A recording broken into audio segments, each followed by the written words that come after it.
Notre périple commence dans la capitale du Berry, Bourges.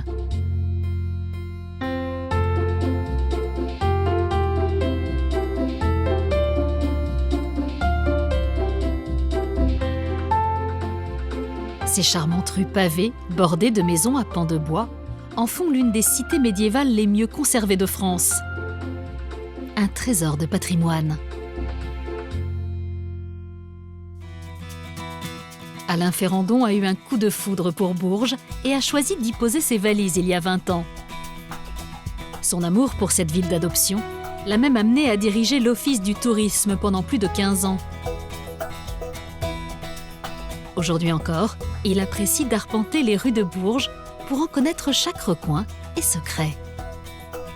Mais ce qui l'a toujours le plus impressionné, c'est la cathédrale.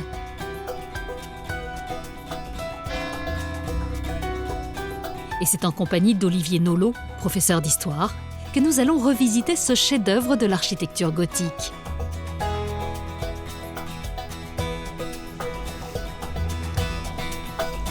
Je suis toujours aussi fasciné par cette cathédrale que j'ai découverte il y a une vingtaine d'années en arrivant à Bourges. Elle s'impose à moi et je me sens extrêmement petit face à ce monument prodigieux.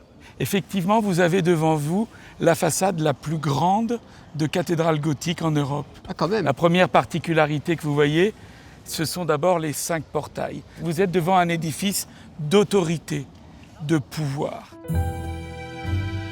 C'est à la fin du XIIe siècle que l'archevêque de Bourges, Henri de Sully, ordonne de remplacer la cathédrale de l'époque, jugée trop modeste, par une œuvre monumentale dédiée à la gloire de l'Église. Mais ce symbole de puissance va aussi servir d'autres intérêts. Bourges était une ville royale dépendant du roi de France et l'archevêque de Bourges avait une autorité qui s'étendait sur des territoires qui n'appartiennent pas au roi de France. Et le roi va s'appuyer sur ce pouvoir important des archevêques pour pénétrer dans des régions qui leur échappaient. Pour rayonner au-delà de Bourges. Pour rayonner au-delà de Bourges, car le domaine royal, il est petit à l'époque, au XIIe siècle. Passer la porte de cette façade est une expérience unique. À l'intérieur se dévoile un espace majestueux. Des voûtes hautes de 37 mètres. C'est une des plus grandes, des plus hautes. Tout à fait, c'est une des plus hautes, c'est plus haut que Chartres, c'est plus haut que Notre-Dame de Paris. On peut être un peu fier alors là. Tout à fait. Et des vitraux d'une qualité rare diffusent un halo coloré.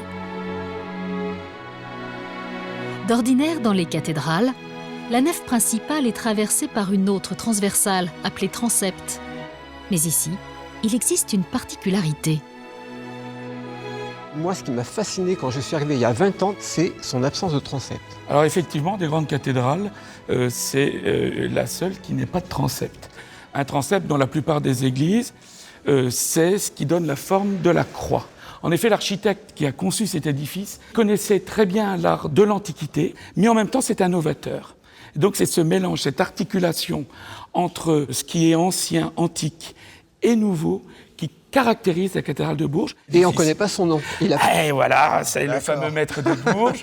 On cherche partout quel est ce génie. Nombre d'historiens ont espéré décrocher la timbale en démasquant l'identité de cet architecte. Mais jusqu'ici, les recherches n'ont jamais rien donné. Le nom de ce bâtisseur a disparu avec les archives. Et en quoi cette cathédrale est innovante? Eh bien, prenons l'image de poupées russes, qui sont emboîtées. Oui, c'est un peu étonnant, mais je pense que ça vous permettra de comprendre. Voilà. D'accord. Les 3 poupées russes, elles ont chacune leur individualité. Mais on aperçoit que la grande. Et là. on n'aperçoit que la grande. C'est ça qui est intéressant. Ici, vous êtes dans une nef plutôt sombre. Là, une deuxième nef plus haute. Et enfin, la grande nef, beaucoup plus lumineuse. Ça veut dire qu'on passe de l'ombre à la lumière, c'est ça ? et que les 3 poupées russes, on peut les voir en même temps. Ces nefs imposantes, Alain en connaît chaque recoin. Mais il reste un lieu secret caché dans les hauteurs de la cathédrale, dans lequel il rêve de pénétrer. Olivier lui fait cette faveur exceptionnelle. Waouh. Car cette pièce est habituellement fermée au public. Ah là là, ça valait le coup de monter quelques centaines de marches là. C'est la plus grande charpente. C'est une des plus grande belles charpentes de France du XIIIe siècle, qui est au-dessus de la cathédrale de Pise. Ah oui, on aperçoit les voûtes. Donc on est à 40 mètres au niveau du sol. Au-dessus, tout à l'heure. Il a fallu plus de 1200 chênes pour construire cette charpente en un temps record. 10 mois seulement.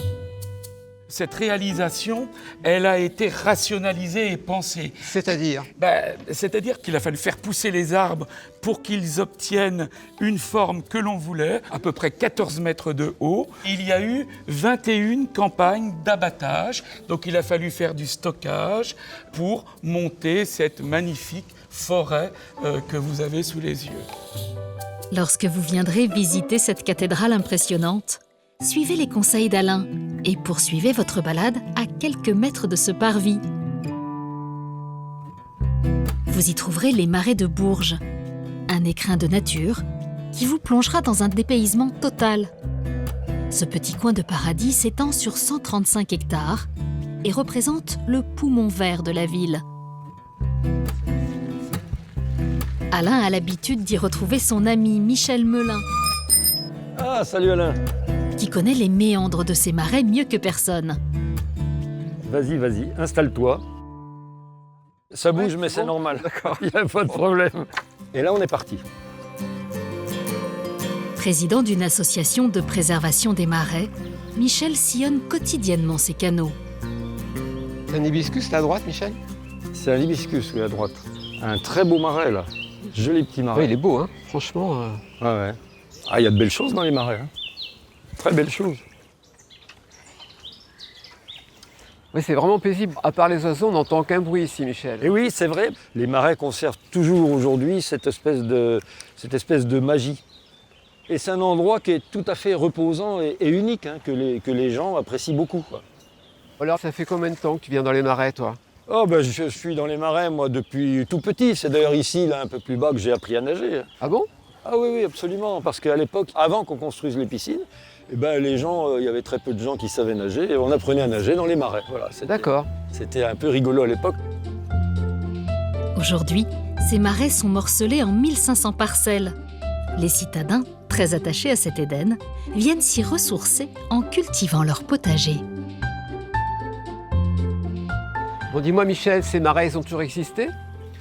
En fait, oui, si tu veux, ils ont toujours existé. À l'époque gauloise, romaine, la ville de Bourges était entourée de marécages, c'était la défense naturelle. Ah d'accord. Et César raconte dans la guerre des Gaules, à l'époque de sa conquête de la Gaule, que ces légions s'étaient enlisées dans des marécages qui entouraient la ville, qui étaient nauséabonds, peuplés de bêtes, dit-il, avec tout ce qui en découle, c'est les maladies, la malaria, des tas de choses comme ça. Malgré ces marécages, Jules César parvient finalement à envahir Bourges en 58 avant Jésus-Christ. Il faudra attendre plusieurs siècles pour que ces eaux boueuses deviennent ces marais. Et à partir de quand on passe des marécages aux marais? Écoute, c'est entre le XIIe et le XIVe siècle où les religieux ont commencé à assainir les marais. Ils ont désenvasé l'ensemble des canaux, ils en ont fait des lieux avec des parcelles cultivables. Et dessus, ils avaient installé donc des familles qui leur payaient évidemment l'impôt et des familles en fait qui travaillaient aussi pour les communautés religieuses à l'époque. Au fil des ans, les parcelles se sont développées. Les familles des marais de Bourges auraient même tenu un rôle majeur dans l'histoire de France. J'ai aussi entendu dire que les revenus des marais avaient servi à financer les campagnes militaires de Louis XIII. C'est vrai, oui, ça? Oui, tout à fait. Fin XVIe, Louis XIII avait besoin de beaucoup d'argent, donc il avait intérêt à installer beaucoup de monde, puisqu'il prélevait l'impôt. Et donc c'est grâce aux marais de Bourges qu'ont été financées ces campagnes. Aujourd'hui, les légumes poussent dans les marais pour le simple plaisir des habitants. Michel tient à nous présenter Régine, membre de son association. Chaque matin, elle vient sur sa parcelle s'occuper de son potager. Alors là, on est au cœur des marais de Bourges. Et vous avez un magnifique jardin ici? Oui. En fait, ça a été une envie à la retraite. Et je suis comme tous les gens qui sont d'ici, c'est-à-dire qu'on n'est pas du tout professionnel. C'est le plaisir de voir pousser les choses. Et quel est le grand intérêt d'être au cœur des marais pour cultiver un jardin? Au cœur des marais, c'est-à-dire c'est respecter le marais, c'est-à-dire vivre un peu comme faisaient les anciens. Par exemple, tirer la vase pour pouvoir le mettre sur la terre et ça permet de donner de l'engrais naturel. Donc il y a une vraie organisation du jardin dans ces marais. Organisation et respect aussi de la nature. Et vous cultivez quoi alors? Je vais vous montrer un petit trésor. Moi, mon truc à moi, c'est le légume ancien. Et de préférence, le légume du Berry. Alors, j'ai trouvé la sucrine du Berry, mais j'ai trouvé quelque chose, c'est le haricot barangeonnier. C'est une variété ancienne qui a été complètement oubliée. J'en ai récupéré par un monsieur qui l'a eu lui-même d'un vieux monsieur de 80 ans, qui l'a eu de je sais pas qui. Et regardez, je l'ai dans ma poche. Oui, c'est un vrai haricot rouge. Oui, c'est un haricot que l'on trouve dans la vallée du Barangeon. Le Barangeon est un affluent de l'Yèvre, la rivière qui traverse la ville de Bourges et se déverse dans les marais. Le haricot barangeonnier est donc un pur produit berrichon. Régine va devoir user de patience, car ces haricots à peine plantés n'ont pas encore bourgeonné. Et alors Régine, vous les avez déjà cuisinés? Mais non, Non? c'est ça la surprise. Ah oui, d'accord. C'est bien mieux quand c'est comme ça. Et du coup, ça me donne envie et je surveille. Je me dis vivement que j'en ai. Vous avez déjà prévu une recette? Oh bah oui, hein, avec une bonne saucisse, c'est toujours très très bon. C'est sur cette note gustative que nous allons continuer notre visite vers d'autres saveurs tout aussi atypiques. Un restaurant réputé pour son cadre exceptionnel, mais dans lequel Alain n'a jamais eu la chance de manger. C'est Pascal Chaupitre, le chef étoilé de Bourges, qui le reçoit.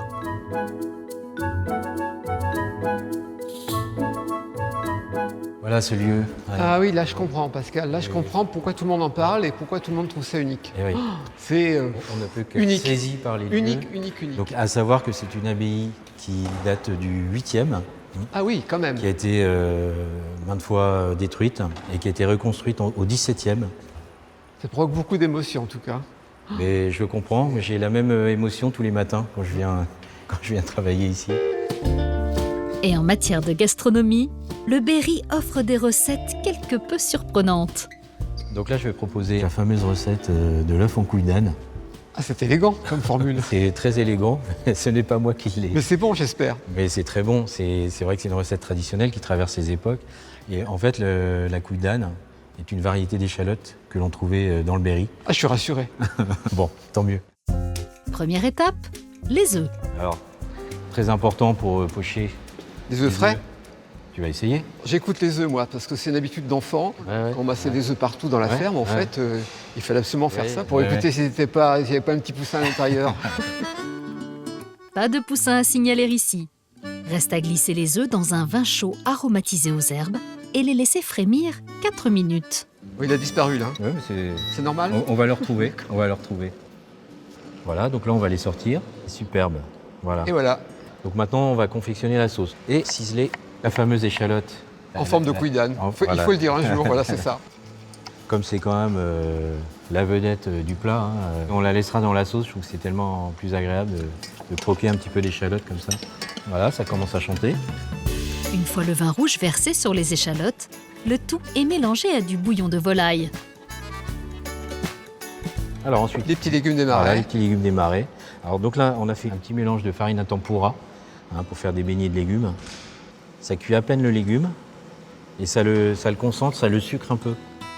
C'est l'heure de dresser et de mélanger les textures et les couleurs. Mais tu es gourmand de sauce, Alain.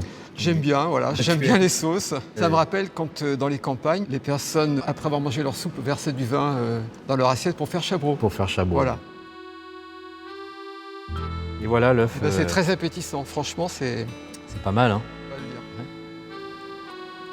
Alors, Ah oui, c'est délicieux. c'est vrai. C'est délicieux, tout y est là.